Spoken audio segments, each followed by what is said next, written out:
سلسلہ ہدایت قرآن، سنت اور اہل بیت علیہم السلام میں خوش آمدید۔ آج ہمارا موضوع سورہ توبہ ہے۔ یہ مصحف کی ترتیب میں 9ویں سورہ ہے اور اس کے کئی نام ہیں۔ ایک تو توبہ ہے، پھر برات یعنی بیزاری کا اعلان، اور فاضحہ بھی کیونکہ یہ منافقین کو رسوا کرتی ہے۔ یہ مدینے میں نازل ہونے والی آخری صورتوں میں سے ہے اور ایک ایسے وقت میں نازل ہوئی جب اسلامی ریاست مستحکم ہو رہی تھی۔ جی، اور آج ہماری گفتگو کا مرکزی سوال یہی ہے کہ سورہ توبہ میں جو سخت احکامات ملتے ہیں، یعنی جنگ اور بیزاری کے اعلانات، انہیں کیسے سمجھا جائے؟ بالکل، میں آج یہ موقف پیش کروں گی کہ یہ سورہ بنیادی طور پر ایک سیاسی اور آپ کہہ سکتی ہیں ایک ریاستی منشور ہے، جو ایک نوزائیدہ اسلامی ریاست کو جو خطرات درپیش تھے، یعنی عہد شکن مشرکین اور اندرونی منافقین، ان سے نپٹنے کے لیے ایک واضح اور فیصلہ کن لائحہ عمل فراہم کرتی ہے۔ اور میں اس نقطے پر زور دوں گا کہ اس سورہ کو صرف ایک تاریخی یا سیاسی دستاویز سمجھنا اس کے گہرے روحانی پیغام کو محدود کر دیتا ہے۔ میں یہ موقف پیش کروں گا کہ یہ تاریخی واقعات دراصل ایمان، نفاق، توبہ اور توکل جیسے دائمی روحانی حقائق کو سمجھانے کے لیے ایک مثال کے طور پر پیش کیے گئے ہیں۔ اس کی سختی کا اصل ہدف سیاسی دشمن نہیں بلکہ روحانی بیماریاں ہیں۔ اچھا، تو آئیے اس گفتگو کا آغاز کرتے ہیں۔ دیکھیں، سورہ توبہ جزیرہ نما عرب میں شرک کے مکمل خاتمے اور اسلامی ریاست کے استحکام کا اعلان ہے۔ فتح مکہ کے بعد جب سیاسی منظرنامہ بالکل بدل گیا تو معاہدوں کی پاسداری ایک آپ کہہ سکتی ہیں کلیدی مسئلہ بن گئی تھی۔ یہ سورہ ان مشرکین سے برات کا اظہار ہے جنہوں نے بار بار معاہدوں کو توڑا اور مسلمانوں کے خلاف سازشیں کیں۔ تو یہ احکامات اسلامی ریاست کو ان خارجی خطرات سے پاک کرنے کے لیے ناگزیر تھے۔ یہ ایک عملی ضرورت تھی۔ میں سمجھتا ہوں کہ اس وقت حالات کا تقاضا یہی تھا، لیکن کیا اس برات یا بیزاری کو صرف ایک سیاسی حکمت عملی کہنا کافی ہے؟ کیونکہ قرآن نے خود ان مشرکین سے معاہدے پورے کرنے کا حکم دیا جنہوں نے عہد شکنی نہیں کی تھی۔ اس سے تو یہ ظاہر ہوتا ہے کہ معاملہ صرف سیاسی طاقت کا نہیں بلکہ اخلاقی اصولوں کا تھا۔ یعنی یہ اعلان مطلق نہیں تھا بلکہ عہد شکنی اور دھوکہ دہی کے رویے سے مشروط تھا۔ گویا اصل مسئلہ شرک سے زیادہ عہد شکنی کا تھا۔ آپ کا نقطہ درست ہے اور یہی تو اس کے ریاستی منشور ہونے کی دلیل ہے۔ ایک مستحکم ریاست واضح اصولوں پر چلتی ہے، اسی لیے سورہ کی ابتدا میں ہی یہ فرق واضح کر دیا گیا۔ آئیے آیت 3 پر نظر ڈالتے ہیں۔ وَأَذَانًا مِّنَ اللَّهِ وَرَسُولِهِ إِلَى النَّاسِ يَوْمَ الْحَجِّ الْأَكْبَرِ أَنَّ اللَّهَ بَرِيءٌ مِّنَ الْمُشْرِكِينَ وَرَسُولُهُ۔ اور اللہ اور اس کے رسول کی طرف سے حج اکبر کے دن لوگوں کے لیے اعلان ہے کہ اللہ اور اس کا رسول بھی مشرکین سے بیزار ہیں۔ یہ حج اکبر کے دن ایک عوامی اور سرکاری اعلان تھا جو حضرت علی علیہ السلام کے ذریعے کروایا گیا، کیونکہ حکم تھا کہ اسے یا تو آپ خود انجام دیں یا وہ شخص جو آپ سے ہو۔ یہ اس اعلان کی سیاسی اور ریاستی اہمیت کو ظاہر کرتا ہے۔ یہ ایک پالیسی سٹیٹمنٹ تھا کہ اب سے عہد شکنی برداشت نہیں کی جائے گی، لیکن اسی پالیسی میں توبہ کا دروازہ بھی کھلا رکھا گیا۔ فَإِن تُبْتُمْ فَهُوَ خَيْرٌ لَكُمْ، یعنی پس اگر تم توبہ کر لو تو یہ تمہارے حق میں بہتر ہے۔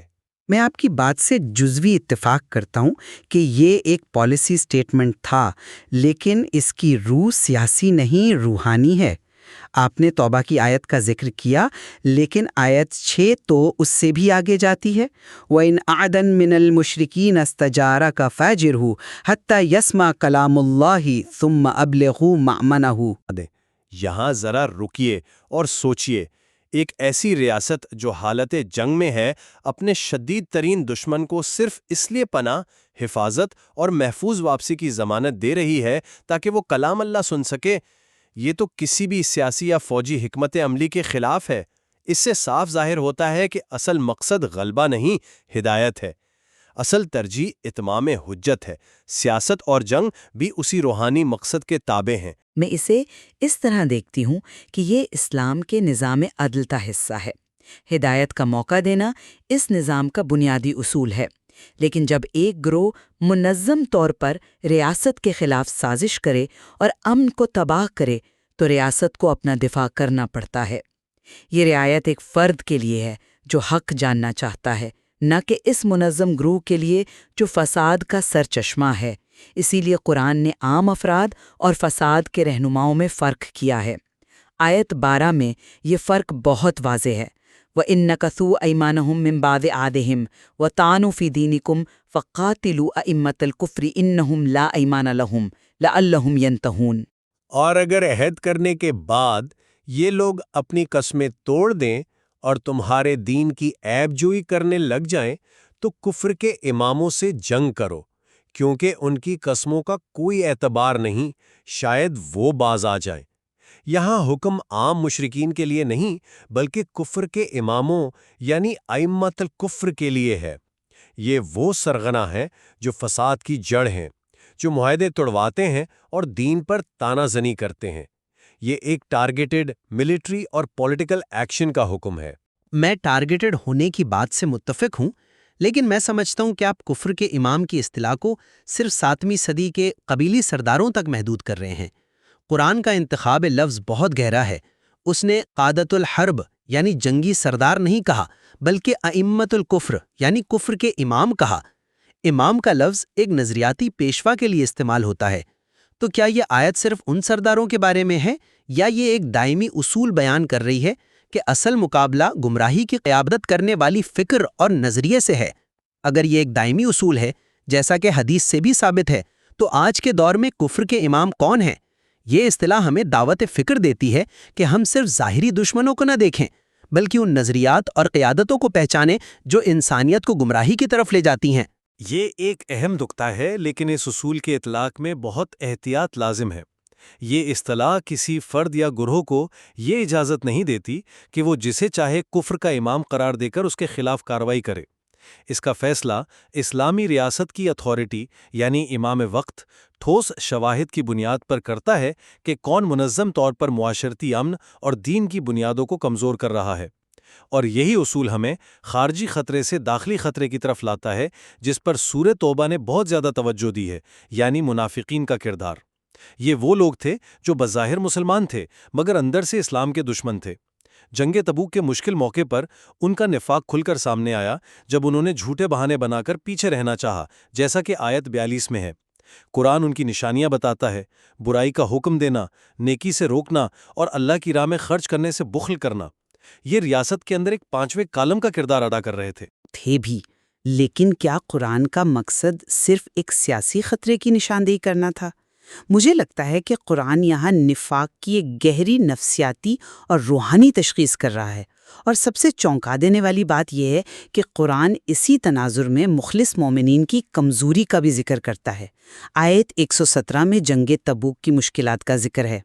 لقد تاب اللہ علی النبی والمہاجرین والانصار من بعد ما کاد یزیغ قلوب فریق منہم ثم تاب علیہم۔ بتحقیق اللہ نے نبی پر اور ان مہاجرینوں اور انصار پر مہربانی فرمائی، بعد اس کے کہ ان میں سے بعض کے دلوں میں کجی آنے ہی والی تھی، پھر اللہ نے انہیں معاف کر دیا۔ یہاں قرآن کہہ رہا ہے کہ مخلص مومنین کے دل بھی ڈگمگانے کے قریب تھے، تو پھر ایمان کی کمزوری اور حقیقی نفاق میں حد فاصل کیا ہے؟ شاید یہ سورہ ہمیں دوسروں پر لیبل لگانے سے زیادہ اپنے اندر جھانکنے کی دعوت دے رہی ہے۔ فرق نیت اور مستقل روش کا ہے۔ مومن سے کمزوری ہو سکتی ہے، اس کا دل ڈگمگا سکتا ہے، لیکن وہ اپنی غلطی پر نادم ہوتا ہے اور توبہ کرتا ہے۔ اس کا دل اسلام اور پیغمبر صلی اللہ علیہ وسلم کی وفاداری پر قائم رہتا ہے۔ اس کے برعکس منافق کی روش ہی دھوکہ دہی اور فساد پھیلانے کی ہوتی ہے۔ وہ توبہ نہیں کرتا بلکہ اپنے جرائم کے لیے بہانے گھڑتا ہے۔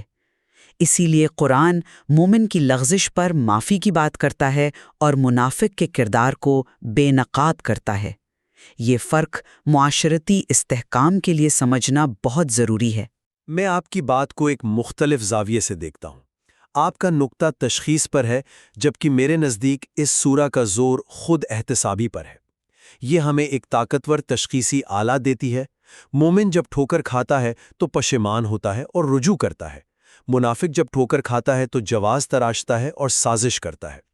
فرق گرنے میں نہیں، گرنے کے بعد کے رد عمل میں ہے۔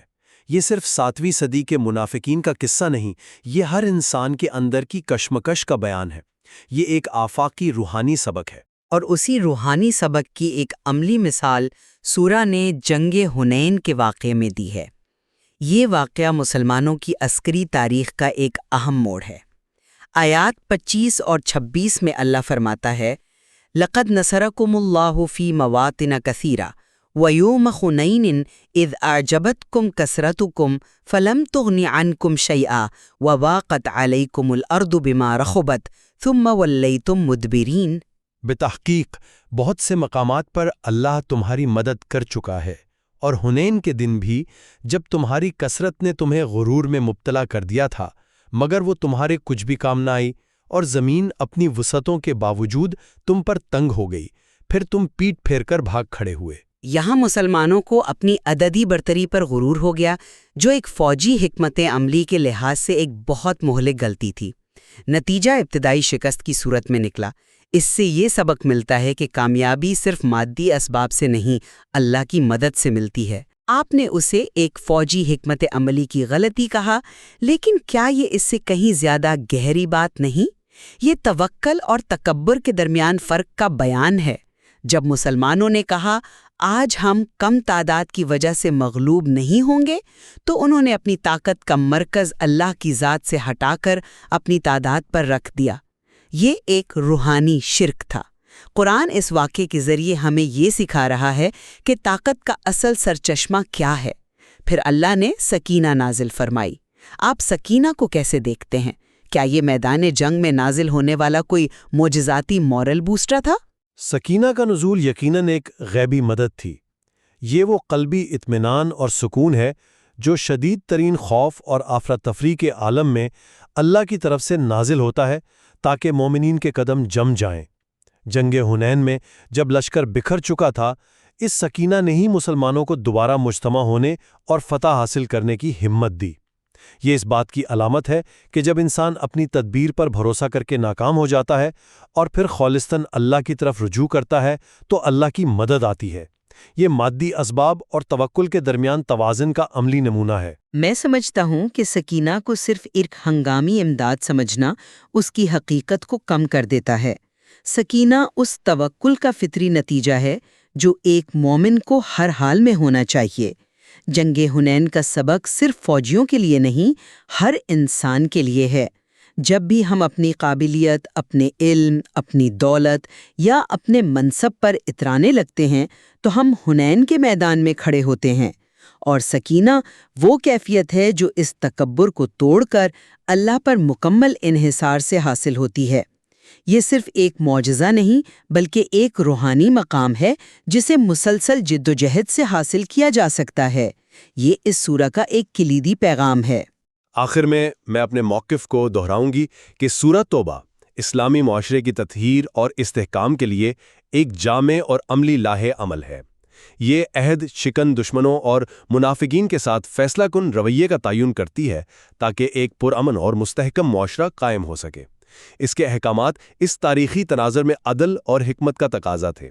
یہ دین الہی کے سیاسی اور اجتماعی نظام کی مضبوطی کا مظہر ہے۔ اور میں اس بات پر اختتام کروں گا کہ یہ تاریخی تناظر ایک کینوس کی مانند ہے جس پر قرآن نے ایمان، اخلاص، ریاکاری، کمزوری اور توکل کی لازوال تصویریں بنائی ہیں۔ یہ سورہ ہمیں سکھاتی ہے کہ حقیقی طاقت کا انحصار ظاہری اسباب پر نہیں بلکہ اللہ پر خالص ایمان اور داخلی سچائی پر ہے۔ سچے ایمان، انسانی کمزوری اور منافقت کے درمیان فرق کرنا ہر دور کے مسلمانوں کے لیے ایک بنیادی روحانی چیلنج ہے، اور ان واقعات میں ہمارے لیے دائمی اصول پوشیدہ ہیں۔ بلا شبہ اس سورہ کے مضامین میں غور و فکر کے مزید کئی پہلو موجود ہیں، خواہ وہ سیاسی ہوں یا روحانی، جن پر سوچنا ہر مومن کے لیے ضروری ہے۔